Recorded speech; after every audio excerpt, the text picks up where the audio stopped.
Greetings, dear ones. I am Cryon, the magnetic service. My partner steps aside to such a degree that he has the ability, if he wishes, to listen or not. There was a time when he was glued to the message to make sure it was okay and had integrity. Now he knows it does. He relaxes with what's to come, especially this one. I want to talk personally to you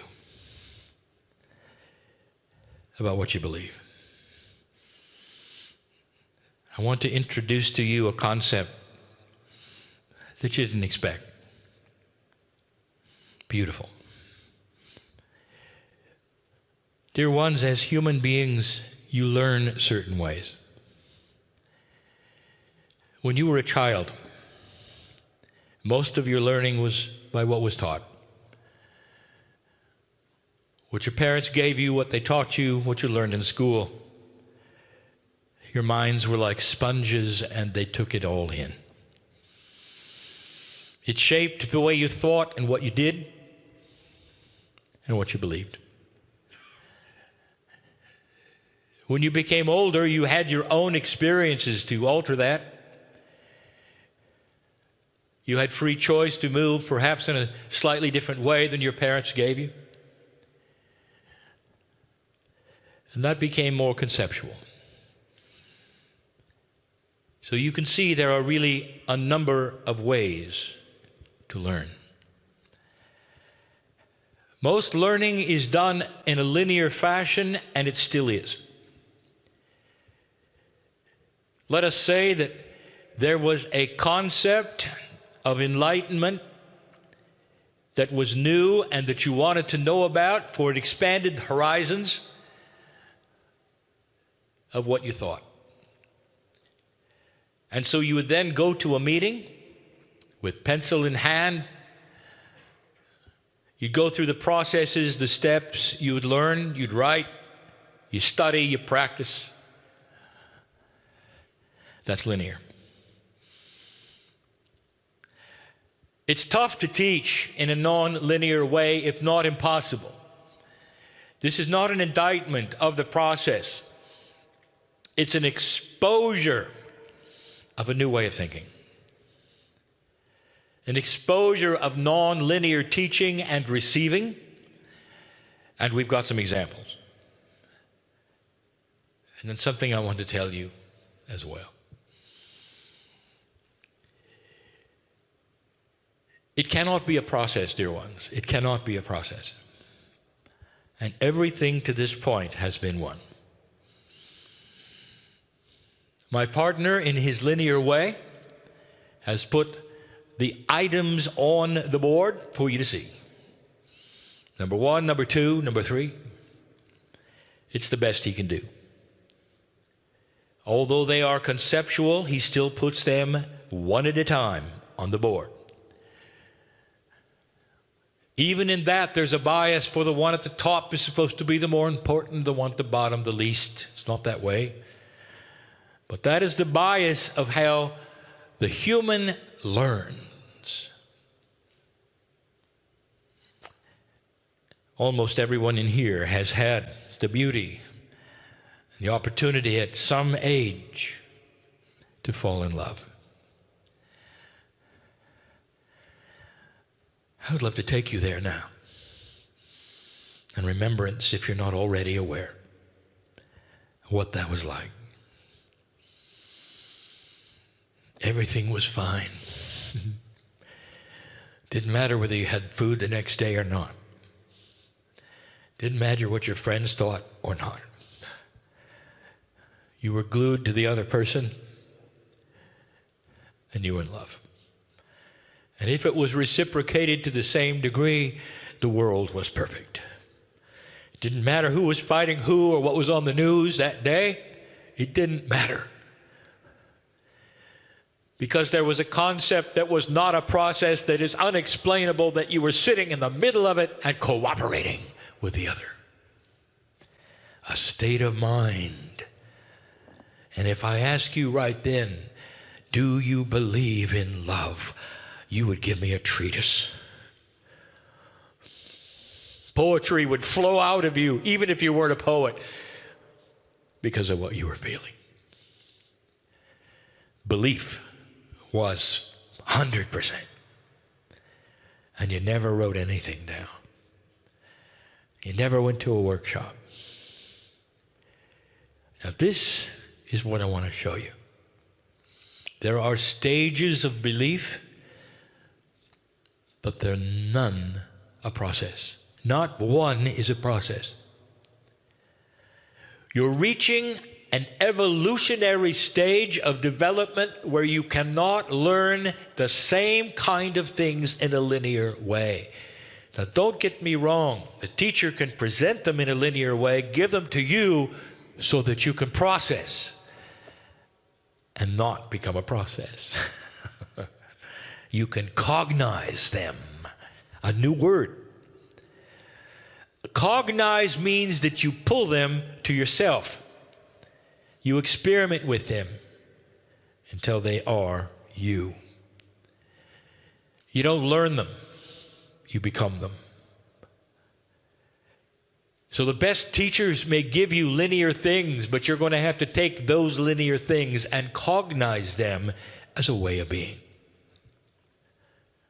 Eventually there'll be ways of teaching that are quantum, where you sit and absorb and there are no lists on the board. That's coming. Now, where is this going?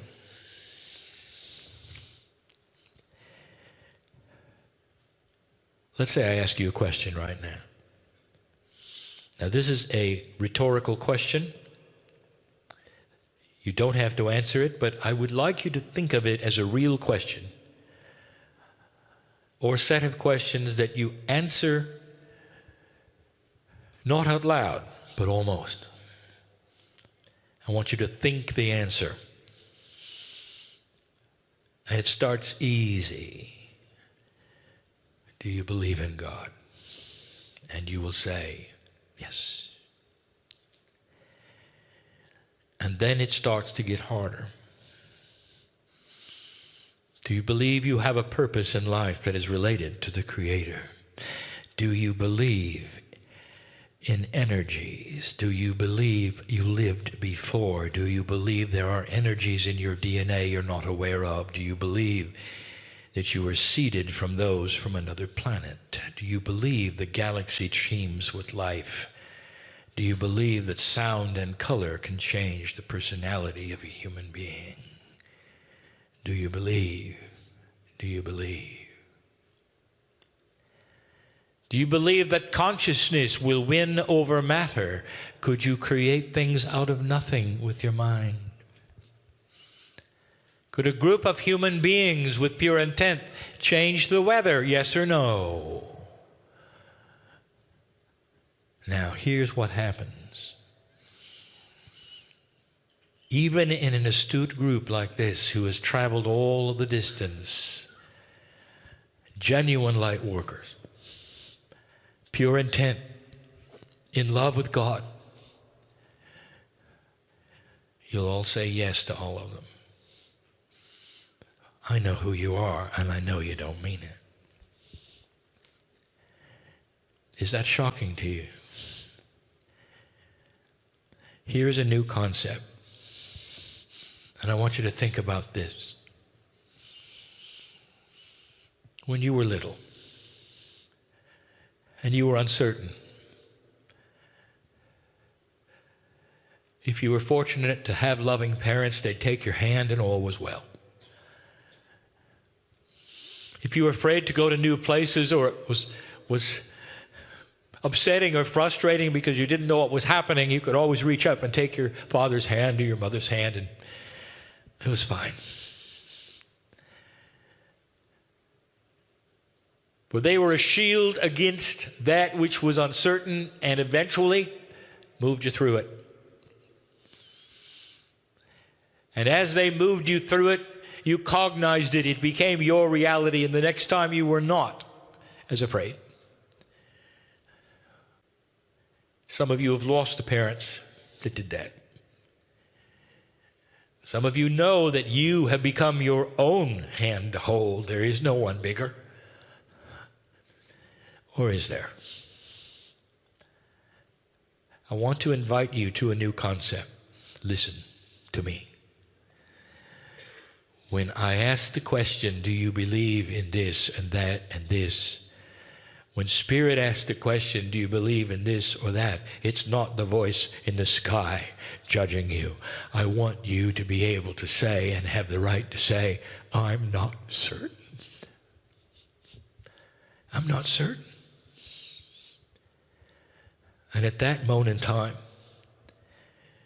you can take the hand of God in any metaphor you want to until you are certain. Until it's been proved or disproved, and you can take your time. Here's what I want to tell you. You're linear. You expect there's some kind of a flashbulb of cognization that when you brought into the love of God and you realize there's more, that everything is supposed to come with it. Instantly, you believe in the strangest things you can imagine. And you sit there and you say yes to everything, because if you don't, somehow it just doesn't work. Here's the concept. You have the right to say, I'm not sure. And when you do, there is a process, yes, from Spirit, called love. It is a way of being that takes you by the hand and helps you with the things that you're not sure of. My partner doesn't like talking about himself, so I'm not going to use him in a little fashion. I'm going to give a metaphor about my partner. He's happy with that.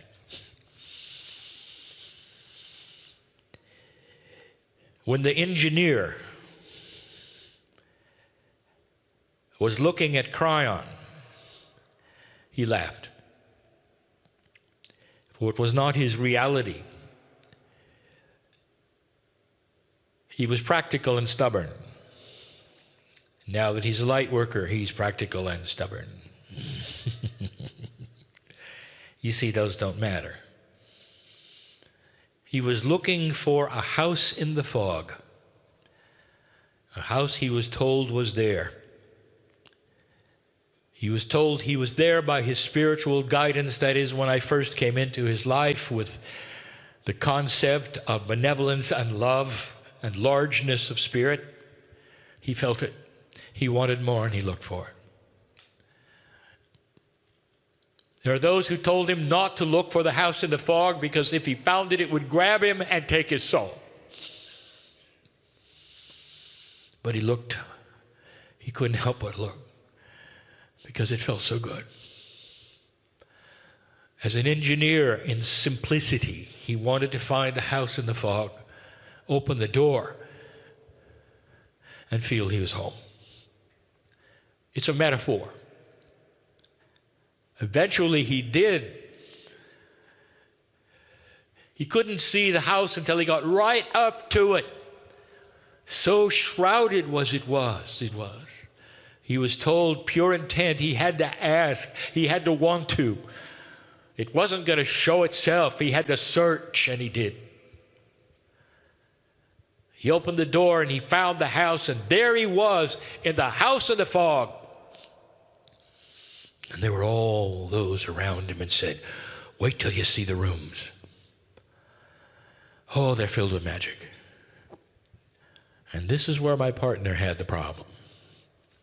Because right there, if I ask him the question, do you believe in God? He'd say, yes, with all that is in me. Do you believe God loves you? Yes. Do you believe God is a part of you? Yes. Do you believe in this energy that is the creative source and that you are part of it? Yes, I can feel it. I am that. Do you believe in reincarnation? No. Why? I'm not sure. What about sound and color healing? I'm not sure. What about the ability to create things with your reality? I'm not sure. My partner began channeling without ever entering the rooms. It took him years to open the door to past lives. Years to go into some of the other things that some of you are so intimate with and natural with, and the engineer struggled. And what we told him then, as we held his hand, if you want to enter the houses that you're uncertain of, we'll be there to hold your hand until you are sure, or until you shut the door. Complete and total free choice to go at your own pace to the things that perhaps are more advanced in what you call the knowledge of the way things work. My partner found out quickly that there are stoppers. That is, things that will stop you from ever opening the door to the next houses. You may stay there and say, God is real, God is in my life, I believe, and that's it. I'm not going to go any farther. Sometimes it's peer pressure in society that tells you not to. And that creates fear. But that's not the worst one, dear ones, because we are filled in this room with warriors of the light. And a warrior will pierce through and not be afraid. That's not the worst one. The worst one is what happens when you get there and you fall into the linear trap of humanism. Now you see it. Now you try it. And now you're worried about everything. I'm not doing it right. This doesn't seem to be working. I've done A, B, and C. I did not get D like I was told. Since I didn't, I'll try something else. Or worse, I didn't achieve it correctly. Or worse, I didn't do it right. Now I'm in trouble. How do I undo this? Cry on. Like God has a blackboard checking things off that you're doing right and wrong. When your mother and your father took your hand when you were distressed, were they checking off a blackboard, or were they just trying to help you? I want to tell you something. Warrior, I want the warrior to become a warrior. Stop it. Stop judging you because God does not do it. Why should you? This is linear human programming. And you don't need it. It's okay not to be certain. In fact, it's time to be honest. And here are the questions yet again. Now sit there in all love and honesty with yourself. Don't lie to yourself. And every single answer that you have for yourself, God is there listening and smiling because the answers are already known. The hand comes down for any of you with an answer that perhaps is different than the first time. Do you believe in a benevolent creator that is inside you? Do you believe that creator loves and cares about you? Do you believe you've lived before? Here we go. Is there any evidence in your life that you might be able to change who you are by pulling upon the past akash of who you used to be? And the more complex and conceptual it gets, the more you're able to say, I'm not certain. And I want you to be able to say that. This is how it works. It's not a process. You cognize things because over time you experience intuitive thought. And over a period of time, these things make sense as you connect the dots, and you're no longer afraid. Soon they become your reality. Often there's a hierarchy of how long it takes. Slowly, little by little, the man in the chair is the example. In his stubbornness, in his practicalness, he opened those houses of magic so slowly that only a few years ago were they all opened. Now he has a complete picture and he teaches it as a complete picture. But if anyone were to tell him that he had to believe in all of them, he would never have even found the house in the fog. Dear ones, the message today, it's okay not to be certain. There's a hand that you can take that'll walk you right through it, step by step, piece by piece, at your own rate, while you continue to love God. That's all we care about. That you find the seed inside, the seed that is the Creator. Blessed are the ones in the chairs and listening to this who have gotten what I'm talking about now. This is the land where we can speak these truths and you would understand them. And so it is.